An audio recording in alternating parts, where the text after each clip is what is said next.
With the newest MCU film, Doctor Strange and the Multiverse of Madness, now out in theaters, I'll be sharing with you guys my tier list for all of the MCU films.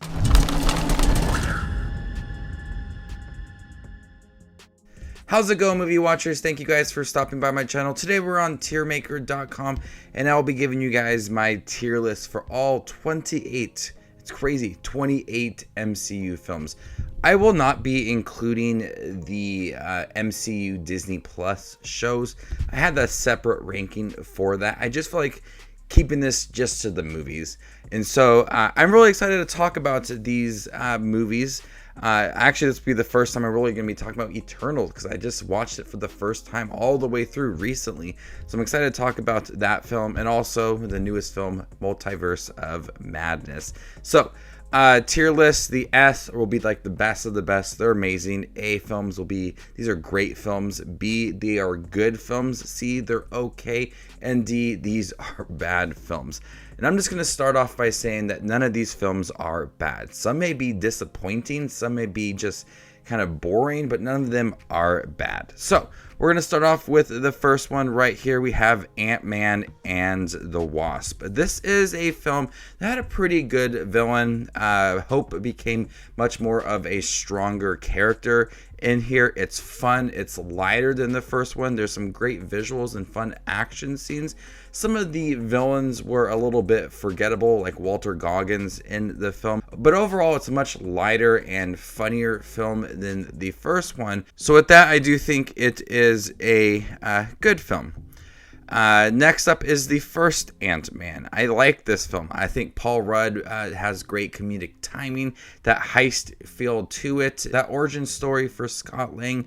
It works within this movie. I like all of the supporting characters in here. Michael Pena is a blast within this movie. Utilizing Ant-Man is very small and normal size as well. That back and forth within those action scenes make it for a pretty unique experience. So I think it is also a good film. Next up, we got Avengers Age of Ultron. This was a disappointment compared to the very big first Avengers film. It definitely feels more of a setup compared to other Avengers films. Almost a little bit familiar too with the Ultron and the second film. Ultron is pretty menacing in here. The introduction of Scarlet Witch and Vision and Ultron and just those characters I really do like, and they have some great stories within here, but like I said, it's trying to set up further films, so it feels like it's not within itself. It's more supposed to have, it's supposed to accompany other films rather than telling a compelling story within it. Nonetheless, there's some pretty cool action scenes and some great visuals within the film, but I do think it's just okay. More of a disappointment compared to some of the other Avengers films. Next up, we'll talk about Endgame. This is going straight up here to the S tier. This was built up for many years and it definitely paid off with some great action scenes, some emotional moments with Tony Stark, some crowd-pleasing moments with Captain America. It felt long, but it felt necessary as well. Bringing all of the characters back together, having them help out, having them fight against Thanos. It was epic, it was crowd-pleasing, it was funny, it was emotional, it just everything what it needed to be for everything that was being built up to this exact moment. Infinity War, that is another amazing film. I absolutely love Infinity War. I think, honestly, Infinity War is one of the ones I have watched the most. There was a point where I watched this film like every week leading up to Endgame. It has a really epic conclusion leading up into Endgame. It just makes you want to watch Endgame immediately. But this one had a lot more of the other MCU characters compared to Endgame, since they were wiped away. But we have like everybody within this film, from the Guardians to Spider-Man, Doctor Strange. Everybody got to know each other in here. So you have some really great interactions, great chemistry, which leads to some funny moments. Even though this film feels absolutely urgent, it is amazing as can be. Next up, we got Black Panther. Black Panther saw Chadwick Boseman really tap into Black Panther. He was introduced in Civil War, but he has his own film in here. The world building for Wakanda, the visuals are great. The end fight between Black Panther and Michael B. Jordan's character was a little off, but I do like Michael B. Jordan's character, Killmonger, within here. Great story that made him feel like a very important villain. I do think it is a good film. It's not my favorite MCU film, but definitely one that has a lot of rewatch to it and great performances within there. Next up, we got Civil War, the third Captain America film. This is an amazing film. Something that honestly I never thought was going to happen, that conflict between the MCU characters, mostly between Captain America and Iron Man, but it shows that the series is willing to shake things up and really trying to be a little bit realistic with its story. See, there's a lot of great action sequences. I love the end with Bucky, Captain America, and Iron Man. It's emotional and really tests these characters and adds a lot to them and just really deepens the conflict and the characters as well. Perfect end to Captain America's trilogy there. Next up, Captain America, the First Avenger. I think this is a great film, and I know a lot of people really don't care about this film, but I really like it. I think the time period works, and the Red Skull is a menacing villain, but I like a lot of Captain America. I like what he does. I like what he stands for. He's always been one of my favorite Marvel characters, and Chris Evans handles this character so well. Yes, there's a lot of montages that make the story feel pretty quick, but overall, it's got a great feel to it. The tone works, and I love the setting, the time period, and the visuals as well.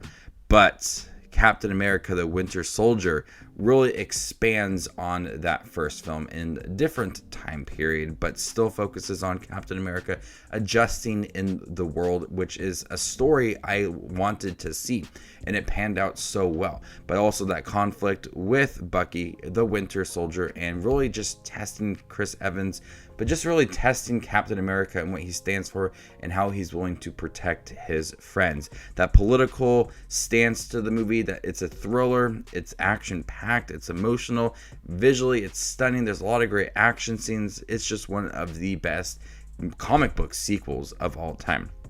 Next up, we got Captain Marvel, which is another film that's set in a different time period compared to other MCU films. I think Brie Larson's pretty good in here. Not my favorite performance by Brie Larson. I like what they did with Nick Fury and just kind of adding a little more depth to that character. Visually, it's a great looking film. There's some great comedic moments, especially with Goose the cat in here. I like what they did with Captain Marvel in the time period as well. Like I said, it's not my favorite performance by Brie Larson. At times I think it's a little bit hollow, but I do think that it is still a good film. I like it a little more than other people do. Next up, we got Doctor Strange, the origin story for Doctor Strange. At times I think it's a little bit rushed. I feel like there should have been a little more development for him, learning all of his abilities. There's a lot of times where I feel like he was being tested, which did work, but I think there's a lot of times where it did feel rushed. Mads Mikkelsen's character was easily forgettable.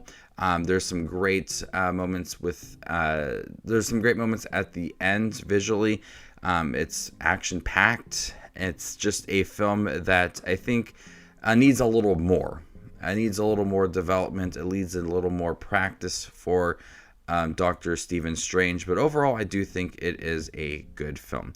Next up, we got Guardians of the Galaxy. We'll go with the first one first and then move on to the next one. We'll do that with the sequel, other films over here, because there's a lot of sequels.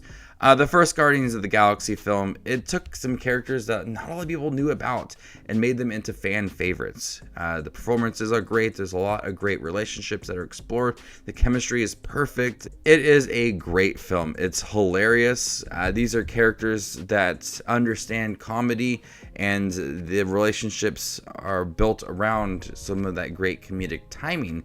And but it does feel urgent as well. It took characters that we really didn't know much about, gave them a lot of story, a lot of relationships to work with, and it turned out to be a really great film. This is a group of characters that I absolutely adore, even if the second one is not as good. I do think that Guardians of the Galaxy Volume 2 is an okay film. That's a big step down, even the Avengers 2. But Guardians of the Galaxy 2, I feel like it missed a lot. It missed that core group being developed. There was some great funny moments within the film, and I like seeing Kurt Russell within the film. Visually, it's great once again, but I think that it's not as emotional as it could be. Really building off of that first film, focusing on Star-Lord. I expected it to go in one direction. I just did not get that with this second film. Nonetheless, I do think that there is some great moments, especially with Yondu. But overall, when I think of Guardians Volume 2 as a whole, I just think it's okay. Next up, we'll go with the first Iron Man film. And I'm just going to be completely honest with you. I'm not the biggest fan of Iron Man, but I do think that Robert Downey Jr. gives a really good performance as Tony Stark. This is a really grounded MCU film. It's really just focused on his development as Iron Man. We have Jeff Bridges in the film. Turns out to be a really good character at the end. A bad guy, but still I think is a good written character. For what it is and how simple it is, I do think it is a good film. I liked him progressing towards being Iron Man, feeling comfortable within that, and just feels very grounded for what it is compared to like all these big stakes that they have in these other MCU films. It's much smaller than that. But Iron Man 2, it's okay. I mean, I honestly could put it down here, but I'm going to go ahead and put it, it's okay. It missed a lot of opportunities. Whiplash is absolutely terrible within this film. I think Pepper Potts grew a lot within this film, and having Black Widow in here, she was great. There's some just really bad comedic moments, some bad action scenes. The third act is terrible. But it is cool to see Iron Man and War Machine in here. It's just okay. I mean, it easily could be put down here, so it kind of just teeters between these lines right here. But I'm just going to say it's okay. And that's how I kind of feel about Iron Man 3 as well. It's okay. A lot of missed opportunities. The twist with the Mandarins, not my favorite thing. But it's really starting to focus a little more on Iron Man as a character and what he's feeling. And that's one of easily the best parts of this movie, is it's willing to dive a little bit deeper into who Tony Stark is and what he's feeling, and the stakes and how he's always protecting people, that toll it takes on him. I like that exploration in here, but everything else, it's just okay. Next up, we will go with the first Spider-Man film, Homecoming. I think that's a great film. I do think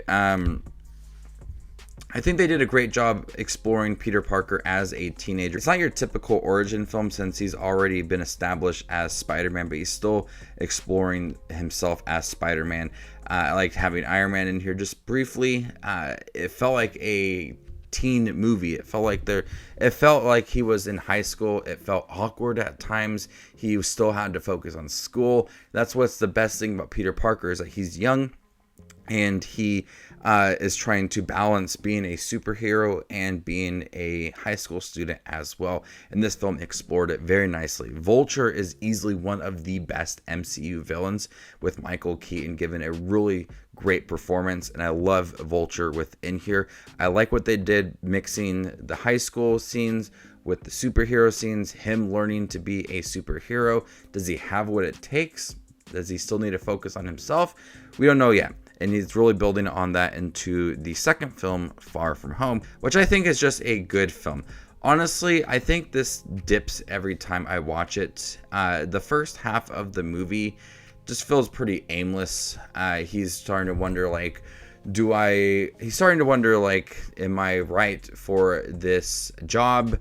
And then we have Mysterio come in, and that's where once we reveal who Mysterio really is, that's where the film really picks up and starts to focus on Spider-Man and fighting off against Mysterio, and really focusing on showcasing, does he have what it takes? But everything else leading up to that, some bad jokes about the Night Monkey, and the scenes with the glasses and him calling the drone strike on the bus. that is probably one of my least favorite MCU scenes. It's just bad. But the first half is not as good as the second half, and if we had the first half as good as the second half, I could have put it up a little higher. Next up, we'll go with the first Avengers film. This is a great film. Watching this in theaters, it was absolutely crazy seeing Thor, Iron Man, Captain America, Hulk, Hawkeye, Black Widow, Nick Fury all teamed up together. It was great. I watched it recently. I felt like it was very polished. It felt like a comic book movie. Even with the battle sequences, it still felt like everything was clean. I know there was like New York was being destroyed, but just the overall feel to it feels very polished and clean, whereas a lot of the other films felt a little grittier, a little more urgent. I do like Loki in here. There's a lot of great relationships that were built out and understanding the group as a whole. But overall, it's just a really great film, bringing the Avengers together. Next up, we got The Incredible Hulk. I think this is just an okay film. It's easily forgettable and stands out so much from these other MCU films. And I know a lot of people's like, oh, these are copy and paste films, kind of got the same structure, same tone. And I understand that to a point. And the Incredible Hulk was much more darker film by just the way it looks. I think Edward Norton did a fine job as Bruce Banner. There's some fun action scenes. The Abomination is great at the end, but everything else about it is just forgettable. Next up, we got Thor Ragnarok. This is a great film. Tone is so much different than the first Thor and Thor: The Dark World. Taika Waititi has his flair within here. The jokes are hilarious. It's bright as can be, but I love that at this point the film is focusing on Thor's feelings and his emotions and his job as a superhero, and I think that kind of mirrors what Iron Man 3 did. So to that point, the two previous films just felt like a comic book movie, and there was really no exploration of that character and what they've been dealing with. But Thor Ragnarok did just that, but also delivering a action-packed film, comedy that was hilarious, visually appealing, bright, colorful film. Overall, it's just a great film. I can't say the same about the next two Thor films. Both of them are just okay. Thor: The Dark World is dull and boring, much darker than the first Thor. Forgettable villain. Whereas the first Thor, I didn't really like a lot of the moments on Earth. I loved all the moments on Asgard and how epic it did feel. But once you got to Earth, the story felt flat and boring. So both of these suffered with having some dull moments within the films. And Chris Hemsworth, though, great as Thor in both of these films. Really, every single performance. I think it could have did a lot more. Black Widow, I think that is a good film. It serves really much more as a introduction for Florence Pugh's character. This film honestly felt late and unnecessary, and so it's hard to really get behind this film when it started off Phase 4, even though she was dead in Endgame. But I like Florence Pugh in here. I like Scarlett Johansson. I feel like she did take a step back within this film and let other characters take over. Taskmaster was disappointing as could be. There's some really bad CGI sequences, but overall, it's just a good film with not a lot at stake. Shang Chi, I really like that film. I think it is a good film. There's some really epic fight sequences, some fun moments in here. Abomination, just briefly, is really enjoyable. The villain, Shang Chi's father, in here, made for one of the best Phase 4 villains. I thought the end felt very familiar, though, with what they did with some of the action scenes and the villain within here. But nonetheless, I think Shang-Chi was a very interesting character, and his relationship with Awkwafina, easily one of the highlights within the film. And I can't wait to see what they do with Shang-Chi. Next up is Eternals, and I believe this is the first time I'm actually talking about Eternals since I don't think I did an MCU tier list for No Way Home. But I think Eternals is okay. It's long. It's boring at times. Some of these characters don't get a lot of development, and I don't care about them. It stands out severely from the other MCU films. And I'm supposed to feel that it's urgent. I just don't get that. The Eternals are supposed to only be involved when Deviants world. So we are made to believe that the Deviants are worse than Thanos. And I just do not feel that within this movie.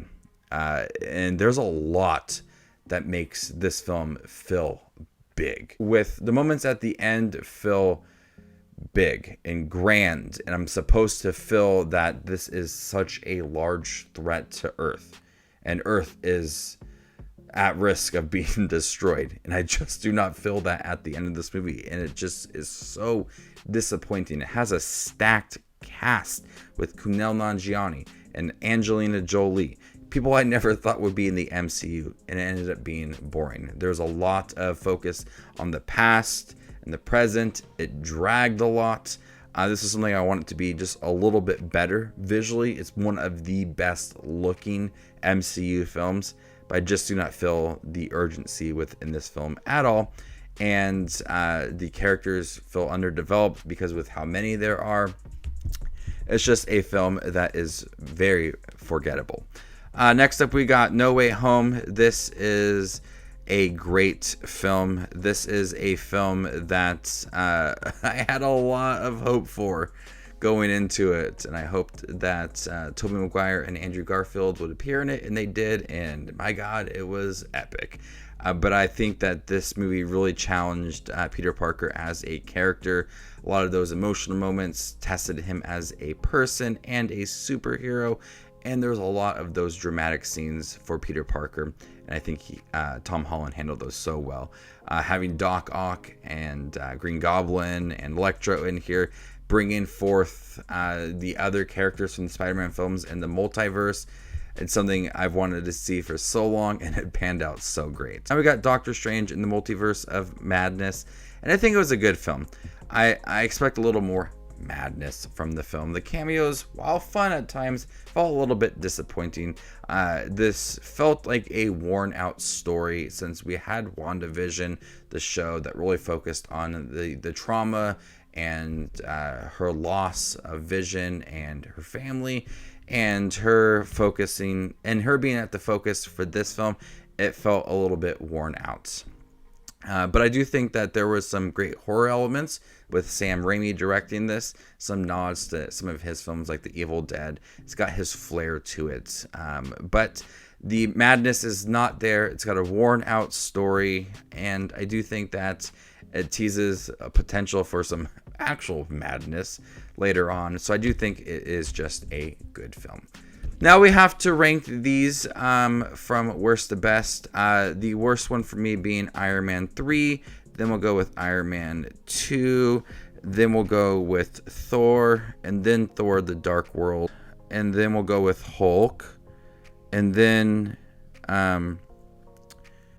we'll go with Eternals, Guardians 2, Age of Ultron. Then we got to rank the good films. Black Widow's fine right there. Then we'll go with Doctor Strange.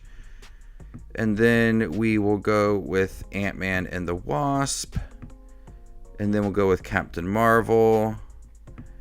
Then Doctor Strange 2. Then we'll go with Far From Home. Then we'll go with Shang Chi. Then we'll go with Iron Man, Ant-Man, Black Panther. Now, the great films, Homecoming's fine right there. Then we will have Guardians, Avengers, Thor Ragnarok. Actually, it's printed out perfectly right here. Captain America, First Avenger, Winter Soldier, No Way Home. We'll switch these two. Civil War, Infinity War, and then we have Endgame as the best one. So Iron Man 3 being the worst one. I'm excited for more MCU films coming up with the 4th Thor film in July, Black Panther in November. Then we got Ant-Man and Guardians 3. Just got some fun films coming up. So got some more MCU content coming your way in the next couple of years. It's just fun to always talk about Marvel films. Can't believe we're already at 28. I remember when Iron Man came out in theaters when I was in high school, and look where we are now, 28 films. It's absolutely crazy. Let me know in the comment section down below, what is your favorite MCU film? What is your least favorite one as well? And stay tuned for more up and coming MCU content coming your way. My name is Just Watches Movies, and you guys stay classy, YouTube.